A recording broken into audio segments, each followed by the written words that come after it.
가운데 함께 하기를 빕니다. 네. 그렇게 벌써 입춘이 지났습니다.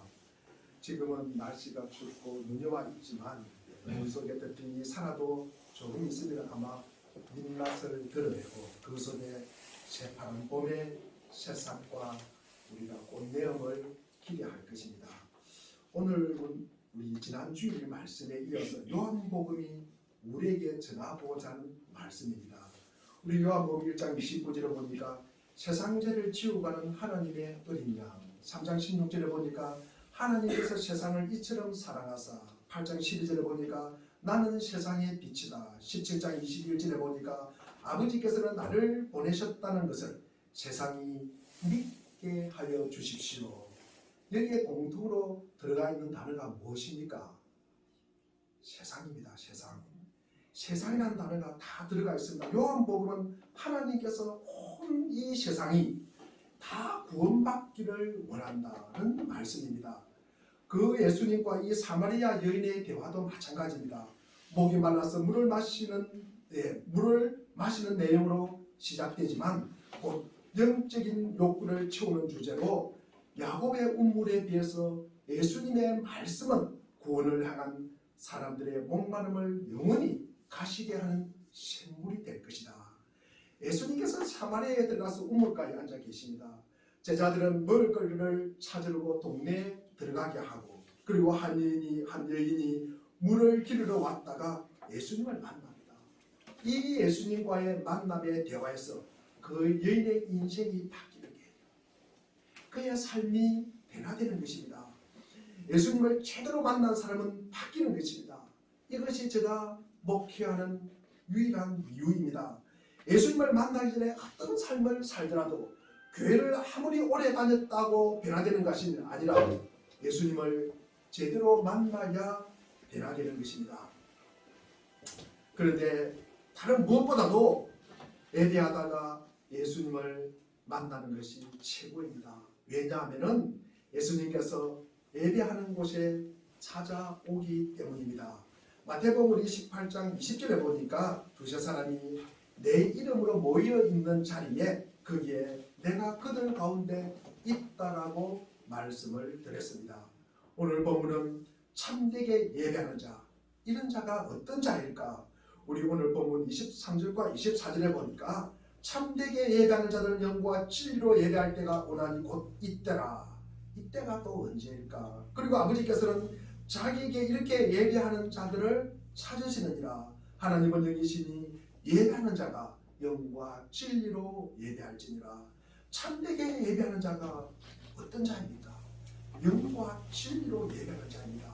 영과 우리가 진리로 예배한다는 것은 구약의 예배와 다른 신약의 예배를 의미합니다. 그리고 바로 지금 그 예배를 갖다가 드리고 있다고 말씀합니다. 그때가 언제입니까? 예수님께서 오시면서 예수님이 계시는 때, 예수님이 함께할 때, 예수님이 오신 이 예배가 진정한 예배라는 것입니다. 그러면 우리가 영과 진리로 예배를 드린다는 것이 무엇입니까?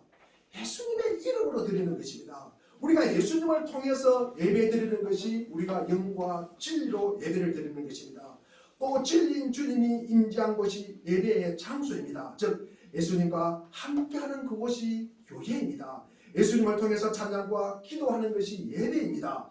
예수님의 이름으로 기도하면 어디든지 그곳에 하나님이 함께 하시고 그것이 진실하고 참된 예배가 되는 것입니다. 예배는 시간과 장소가 중요한 것이 아니라 신령한 하나님을 만나는 것이 더 중요합니다. 하나님과 신령한 이 만남과 진실이 있을 때 예배가 되는 것입니다. 예배는 영적 행위입니다. 성령께서 예배를 주관하시고 영적으로 우리는 주님을 만나는 시간이 예배입니다. 죄로 타락한 인간은 영적으로 하나님과의 관계가 단절되었습니다. 그 단절의 결과 인간은 온갖 죽음뿐만 아니라 온갖 문제의 온상이 되는 것입니다. 물론 죄에 가득한 이 인간은 스스로 단절된 하나님과의 관계를 회복시킬 수가 없습니다. 이것이 인간의 현실입니다. 하나님과의 관계가 회복되어야 영원하신 하나님으로부터 이 영원한 생명을 얻을 수가 있는 것입니다. 이것이 구원입니다. 이 구원의 행위를 재현하는 것이 예배라는 말씀입니다. 이 구원은 오직 은혜로 받았습니다. 그 은혜가 예수 그리스도이십니다. 그래서 그 은혜가 예수 그리스도의 십자가의 죽음과 부활입니다. 그래서 우리가 하나님께 참되게 예배하는 자는 하나님께서 찾으시는 자입니다. 하나님께서 찾으신 자가 누구입니까? 예수 그리스도의 죽음과 부활을 믿는 자입니다. 우리가 23절의 말씀에서 예수님께서 강조한 말씀입니다. 하나님께서 예배하는 자를 찾으신다는 것입니다. 하나님은요, 일 잘하는 사람을 찾는 것이 아니라 얼굴 잘생긴 사람을 찾는 것도 아니고 노래 잘하는 사람을 찾는 것도 아니고 돈을 많이 가지고 재력이 있고 권력이 있고 용기가 있고 그리고 권세가 있는 사람, 학식이 풍성한 사람을 찾는 것이 아니라 오로지 예배하는 자를 찾는다는 말씀입니다. 예수 그리스도의 십자가의 죽음과 부활을 믿는 자를 찾는다는 말씀입니다. 주님께서 교회에 와서 예배하는 자를 찾지 않고 우리가 봉사 잘하는 사람 찾고 지식 많은 사람 찾고 우리가 돈 가진 사람 많은 사람 찾고 학식이 풍성하고 그리고 권력 있는 사람을 찾으면 참 낭패스럽습니다. 그러면 우리가 거기에 잘 포함될 수가 없습니다. 교회는 우리가 봉사도 하지만 예배에 대한 감격이 더 우선되어야 되는 것입니다. 그래서 우리는 예배하는 것입니다. 예수님은 지금 사마리아 여인에게 이 말을 하고 있는 것입니다. 하나님은 이스라엘 사람이든 로마 사람이든 사마리아 사람이든 상관이 없다는 말씀입니다. 예배하는 자를 찾으신다는 말씀입니다. 실제로 복음은 예루살렘에서 시작하여 온 유대와 사마리아와 그리고 안디옥, 마게도냐, 로마를 거쳐서 지나갑니다. 그러면서 하나님은 예배하는 자를 영적 이스라엘로 삼으시고 영적 아브라함의 후손으로 삼으시는 것입니다. 우리의 마태복음의 시작과 마무리가 어떻게 됩니까? 우리 마태복음 1장 1절에 보면 아브라함과 다윗의 자손 예수 그리스도의 계보라, 예수 그리스도의 족보라고 시작합니다. 그러면 마지막에 우리 28장 19절에 보면은 그러므로 너희는 가서 모든 민족을 제자로 삼아라. 그래서 모든 민족의 제자로 삼는다는 말씀이 무엇입니까? 모든 민족이 아브라함의 후손이요 다윗의 자손이라는 말씀입니다. 하나님을 예배하는 자라면은 예수 그리스도를 말미암아서 모든 족속이 하나님의 자녀가 되고 하나님의 백성이 되는 것입니다. 우리 말라기 1장 11절도 마찬가지입니다. 구약에서 해 뜨는 데부터 해 지는 데까지 하나님의 이름을 높이는 것입니다. 그리고 하나님의 이름이 크게 될 것이다. 이것이 무엇입니까? 하나님께 예배하는 것입니다. 모든 열방이 하나님을 예배하는 것이 그것이 소망이라는 말씀입니다. 실제로 이방인에 속한 사람들이 하나님의 백성으로 들어오는 것입니다. 우리 마태복음 1장 5절에도 라합과 룻은 이방 여인이었지만 이들은 예수님의 계보에 당당히 이름을 올립니다. 우리가 이방인이나 유대인이나 여자나 남자나 종이나 주인이나 상관없이 그 경계를 허무는 것이 복음이고 이를 경계를 허물기 위해서 예수님께서 이 땅에 오셨다는 말씀입니다. 하나님은 예배하는 자라면 하나님의 자녀 삼고 하나님의 백성으로 삼아서 누구든지 모든 사람이 남들이 부러워하는 그만한 자리로 선뜻 우리 주님께서 내어주신다는 말씀입니다. 하나님은 누가 언제 어디서 예배하는지가 중요하지 않습니다. 하나님은 누구나 갈급하고 그리고 그런 심령으로 우리가 겸손한 마음으로 하나님을 예배하는 자를 찾고 계신다는 것입니다.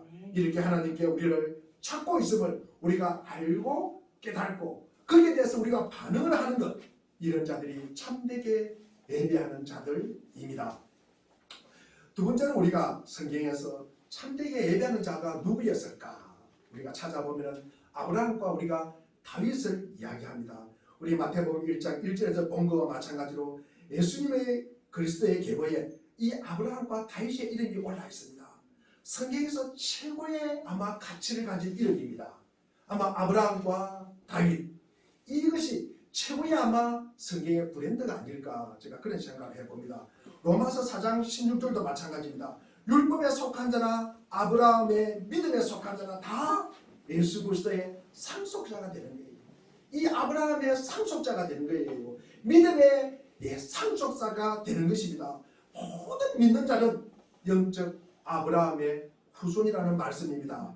우리 마태복음 3장 9절에 이런 말이 나와 있습니다. 한번 읽어볼까요? 우리 3장 9절 시작. 속으로 아브라함이 믿음이라고 생각하지 말라. 내가 너희에게 이르노니 하나님이 너희 이 돌들로도 아브라함의 자손이 되게 하시리라.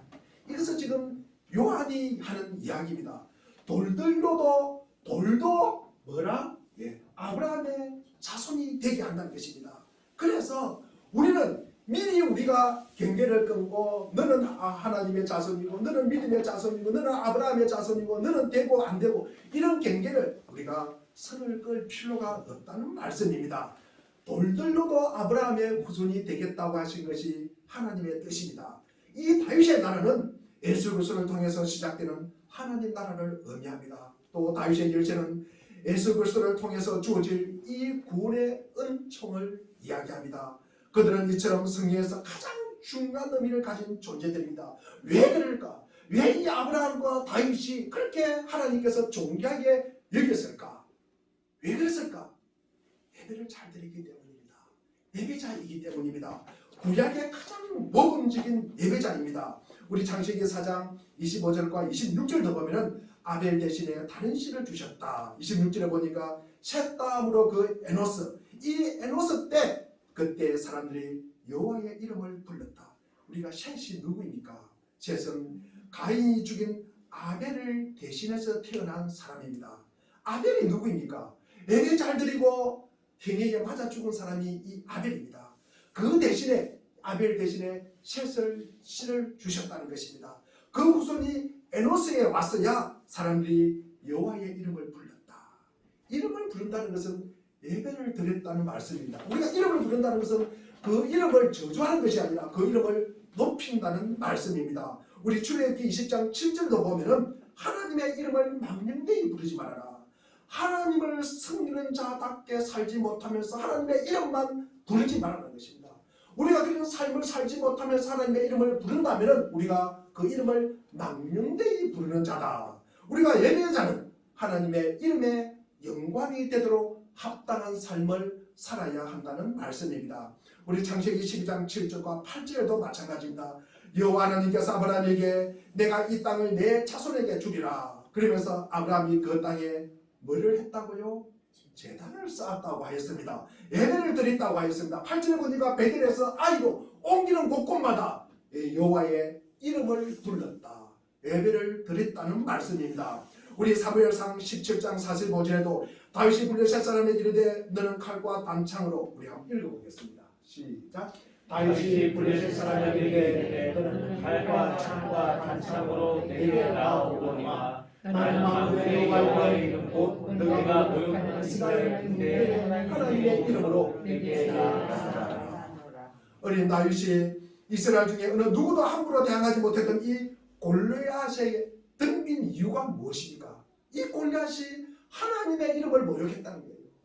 하나님의 이름을 모욕한 이 사실을 갖다가 이 다윗은 도저히 참고 넘어갈 수 없는 거예요. 그것을 참고 넘어갈 수가 없었습니다. 그래서 분열하게 일어난 것입니다. 이 마음이 어떤 마음이다? 이 마음이 뭡니까? 이 하나님의 이름을 존귀하게 하는 마음이 다윗에게 있었다는 것입니다. 그것이 예배입니다. 그것이 참된 예배자의 모습입니다. 다윗은 하나님의 성전을 짓고자 했으나 하나님께서 허락하지 않으십니다. 그래서 포기를 합니다. 그러나 그의 아들 솔로몬이 성전을 짓도록 만반의 준비를 갖춥니다. 역대상 29장 3절에 보니까 성전을 위하여 준비한 것 외에 성전을 위하여 금은 많은 보석을 준비합니다. 그 외에 내 마음이 하나님의 성전을 사모함으로 다시 한번 읽어보겠습니다. 시작. 성전을 위하여 준비한 이 모든 것 외에도 내 마음이 내 하나님의 성전을 사모함으로 내가 사유한 금과 은으로 내 하나님의 성전을 위하여 드렸노라. 내 마음이 하나님의 성전을 사모함으로. 그런데 다윗은 왜 성전을 짓고 싶어 했을까? 성전이 무엇인가? 성전이란 어떤 곳입니까? 성전이란 여호와의 이름이 있는 곳입니다. 여호와의 이름을 두신 곳이 성전이라고 하였습니다. 우리 왕하 21장 4절을 한번 읽어보겠습니다. 시작. 여호와께서 전에 이르시기를 내가 내 이름을 예루살렘에 두리라 하시며 여호와의 성전에 제단제를 쌓고 여호와 이 이름을 예루살렘에 둔대요. 예루살렘 성전에 둔다는 말씀입니다. 거기에 뭐가 있다? 성전에 하나님의 이름이 있다는 말씀입니다. 하나님은 여호와 이름에 합당한 영광을 돌리고 싶은 이 다윗의 이름을 참으로 존귀하게 해주셨습니다. 세 번째로 제가 참되게 예배하는 자에게는 이 자에게 예배는 하나님을 향한 최고의 섬김입니다. 우리가 주일은 뛰지 않습니다 하고 유명한 이 영국의 육상 선수 에릭 리데를 아시는지요? 그의 인생에 관한 이 불의 전차라는 이 제목으로 책도 나오고 영화도 나왔습니다. 우리 잠시 한 영상을 하나 보겠습니다.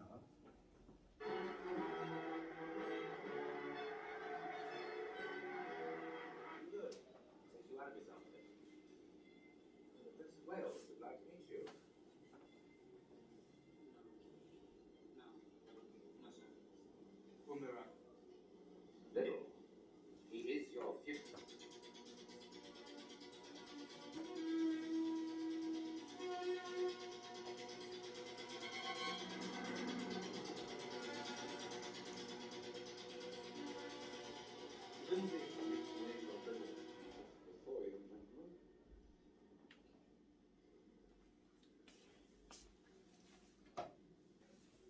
Lord Birkin has advised us as to your attitude towards your participation in the hunting deceits, or was non-participation be more accurate?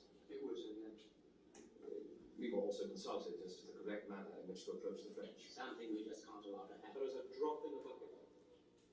He giveth power to the faint, and to them that have no strength. He increaseth much. 1924년에 제8회 파리 올림픽에서 출전하기로 결정이 되었습니다. 영국의 육상선수 에릭 리더는 100m의 금메달 유망주였습니다. 그런데 마침 그 경기 일정을 보니까 그가 출전하는 100m 여성 경기가 주일에 있었던 것입니다. 그러자 그는 저는 주일에 뛰지 않습니다 라고 선언해버립니다. 모든 영국민들이 그리고 왕실까지도 올림픽 위원장까지도 나서서 조국을 대신한 위선자라고 선포를 합니다. 편협하고 옹졸한 신앙인이라고 비난을 합니다. 리더는 올림픽 6개월을 앞두고 400m에 출전하기로 합니다. 그래서 주 종목도 아닌 200m에 출전해서 동메달을 따고 그리고 400m에는 47초 6으로 세계 신기록을 세우면서 금메달을 따게 됩니다. 그런 그에게 기자들이 우선 비결을 묻습니다. 처음 200m는 최선을 다해서 뛰었고 그 다음 200m는 하나님의 도우십니다. 그리고 그는 그의 아내에게 만일 자기가 100m를 갖다가 포기하지 않았다면 400m가 나의 종목이라는 것을 아마 발견하지 못했을 것이다. 사람들은 주의를 지키겠다는 이유로 금메달을 딸지도 모르는 이 경기를 포기한다는 것은 모든 사람들을 잘 이해하지 못했습니다. 그러면서 맹 비난을 퍼부었습니다. 그러나 그가 종목을 바꾸면서까지 예배를 드리고 올림픽에서 동메달과 금메달을 땄습니다. 이 리더들이 지키고자 한 것은 단순한 주일 성수가 아니라 예배입니다. 예배입니다. 주님 앞에 서는 것입니다. 주님 앞에 참여하는 것입니다. 주님 앞에 낮아지는 것입니다. 그리고 하나님을 더 높이는 것입니다. 이것이 참되게 예배하는 자입니다. 우리가 예배드리는 모습과 태도를 보면 어떻습니까? 날 예배드리는 모습을 우리 부모님이 보신다든지 우리 또는 자식이 본다든지 그리고 우리 친구나 우리 이웃이나 그리고 전도 대상자들이 우리의 모습을 보면 어떻게 생각할까? 특히 하나님 앞에 나는 진정한 예배자인가? 하나님께서 찾으시는 그 한 예배자가 나일까? 이 주일 예배를 어떻게 우리가 준비하십니까? 토요일을 갖다가 우리가 어떻게 준비하십니까? 제가 신앙생활을 하면서 예배에 늦을 때 단 한 번도 그 말씀이 이해된 적이 없습니다. 저 머리에 들어온 적이 없습니다. 신학교 채플뿐만 아니라 어떤 예배에서도 늦게 와서 은혜를 받은 적이 없습니다. 하나님을 만난 적이 없습니다. 특히 주일 예배는 우리가 시작 10분 내지 20분이나 도착하셔서 기도하면서 하나님을 만날 준비를 하시는 것입니다. 준비된 자에게 하나님은 은혜를 부어주시는 것입니다.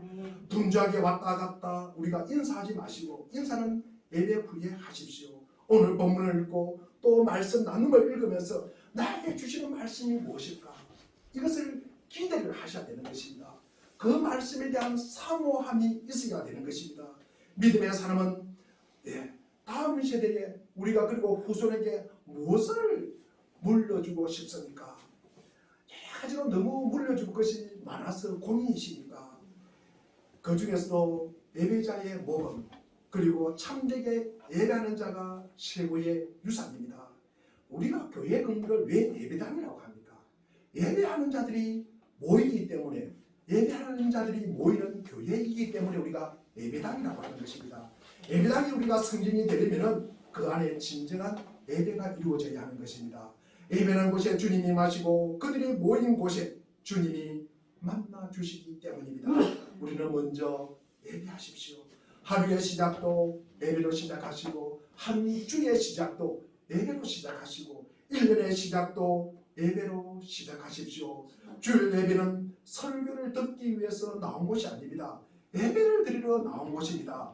예배는 하나님을 향한 최고의 성임입니다. 예배는 나를 최대한으로 낮추시고 하나님을 최대한으로 높여드리는 행위입니다. 그런 예배를 드릴 때 예배를 마치기 위해 우리가 낮아진 것만큼 그보다 훨씬 더 하나님께서 우리를 높여주시는 경험을 할 것입니다. 예수님은 근본 하나님의 본체시나 하나님과 동등됨을 취할 것으로 여기지 아니하시고 오히려 자기를 비워 종의 행체를 가져사 사람들과 같이 낮아지셨다고 말씀합니다. 뿐만 아니라 이 세상에서 가장 낮은 곳인 이 십자가에 매달리기까지 자기를 낮추어 주었습니다. 이게 바로 예배자의 모습입니다. 예수님께서 우리에게 예배의 모범을 보여주셨습니다. 그랬더니 어떤 반전이 일어났습니까? 예수님께서 십자가에 죽었습니다. 그 이후에 3일 만에 부활하시고 성천하시고 지금도 하나님 보좌 우편에 계시는 영광을 주었습니다. 가는 곳마다 예배를 드린 이 아브라함은 어떻습니까? 아브라함은 믿음의 조상이 되었습니다. 그리고 언제 어디서든 하나님의 이름을 높인 이 다윗은 어떻게 되었습니까? 예수 그리스도의 조상이 되었습니다.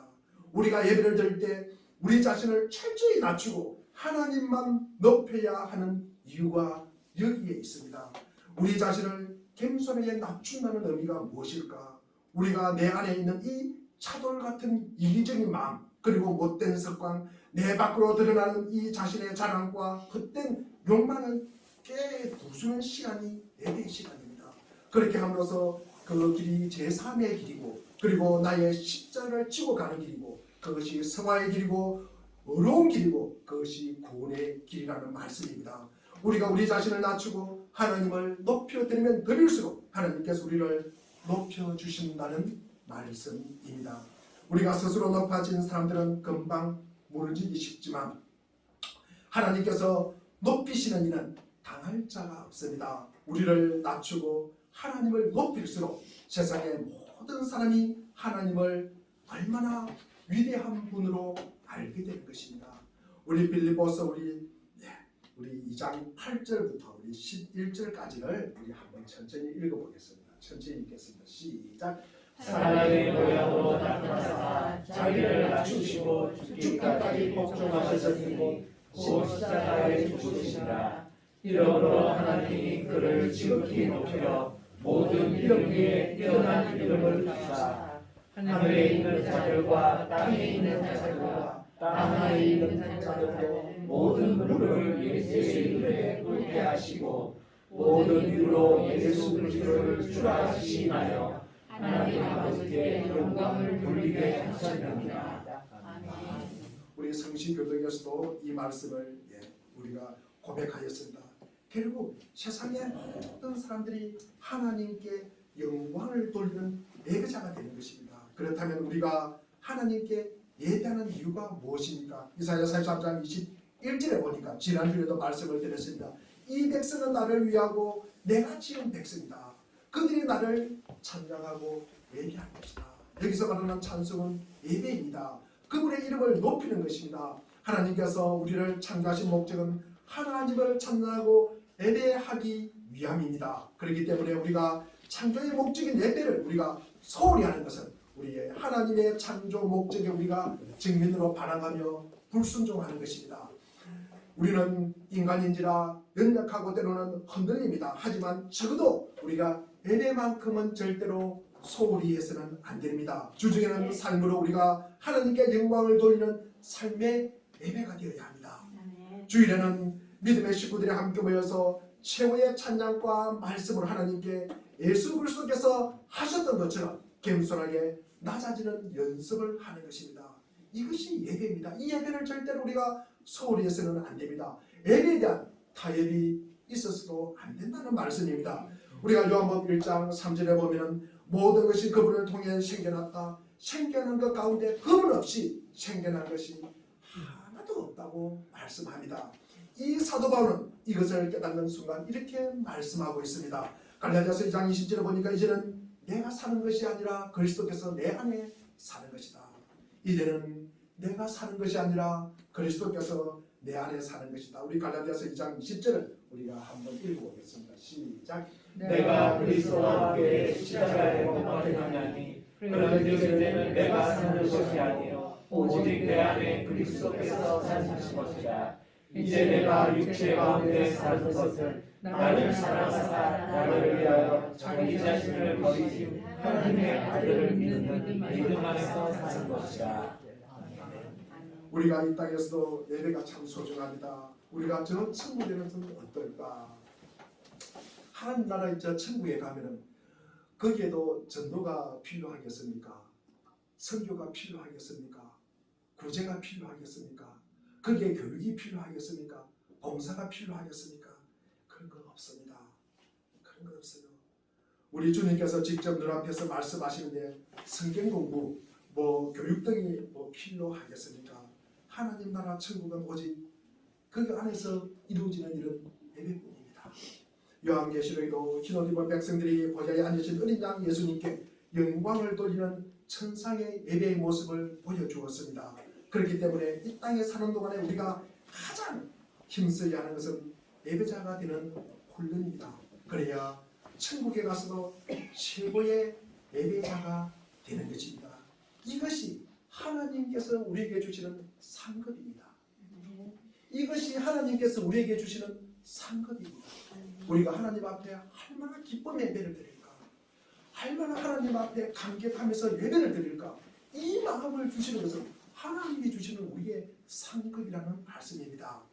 우리가 믿음의 생활을 시작하면서 그 끝도 마찬가지입니다. 가장 중요한 기본입니다. 예배는 성도의 기본이고 가장 마지막까지 남는 유일한 성도의 사역입니다. 예배는 인간의 가장 기본적인 창조 목적을 찾아가는 것입니다. 믿음 생활의 시작이면서 끝입니다. 오늘 우리가 예배하는 이유가 무엇입니까? 하나님께서 살아계시고 그리고 하나님께서 내 속에서 지금도 일하고 계시고 하나님께서 그 일을 반드시 이루실 것을 믿기 때문입니다. 그러므로 지금 나의 환경이 어떠하더라도 우리는 하나님께 기쁨으로 예배하는 자가 되어야 합니다. 하나님은 예배에 성공한 사람을 최고의 인물로 세웠습니다. 우리 사무엘상 2장 30절도 보면 나를 존중히 여기는 자를 내가 존중히 여기고 나를 멸시하는 자를 내가 경멸하리라고 말씀하였습니다. 참되게 예배하는 자는 예수 그리스도 안에서만 이 거룩한 하나님과 타락한 인간 사이의 단절의 관계를 회복할 수가 있습니다. 인간이 하나님께 영광과 진리로 예배를 드릴 수가 있습니다. 아버지께서 예배하는 자들이 영과 진리로 예배할 때가 곧 이때라고 주님께서 당신 자신을 가르쳐 말씀하신 것입니다. 참되게 예배하는 건 예수 그리스도 안에서 회복된 하나님과의 관계를 지속하고 강화하기 위함이고 그리고 하나님과 영적인 교제를 이루어가기 위함이고 영이신 하나님 아버지의 뜻을 분별하기 위함이고 우리를 어루만져 주신 하나님의 손길을 더듬기 위함입니다. 이 모든 일이 가능하도록 은혜를 베풀어 주신 하나님을 찬양하며 높여드리기 위함입니다. 이것은 오직 예수 그리스도 안에서만 가능합니다. 그래서 영과 진리로 우리가 예배하는 자를 찾으신다는 말씀입니다. 따라서 예수 그리스도 안에 드리는 예배, 예수 그리스도에 의거하는 예배, 그리고 예수 그리스도 앞에서 자기를 부인하는 예배, 다시 말해서 우리보다 먼저 하나님의 뜻대로 살아가신 예수 그리스도를 기억하는 것이 예배입니다. 그것을 되살리는 것이 예배입니다. 자기의 자아를 내려놓는 그분의 삶을, 그리고 이웃을 내 몸처럼 사랑하신 그분의 마음을, 그리고 내 욕망을 채우고 내 자를 높이기보다는 하나님의 뜻을 앞세우는 그분의 뜻을, 그리고 하나님의 말씀이라면 따르는 그분의 순종을 우리가 기억하고 본받고 되새기면서 우리가 닮아가기로 작정하고 결심하는 시간이 예배의 시간입니다. 이런 참다운 예배로 3일째 하나님을 더 높이시기를 바랍니다. 주님께 최고의 승김이 있기를 바랍니다. 우리 일상의 삶에서 바로 이것이 예배가 되는 삶이 되기를 바랍니다. 이 땅에서의 삶도 주님께서 찾으시는 예배자가 되기를 바랍니다. 그 한 사람이 우리가 내가 되기를 간절히 바랍니다. 기도하겠습니다.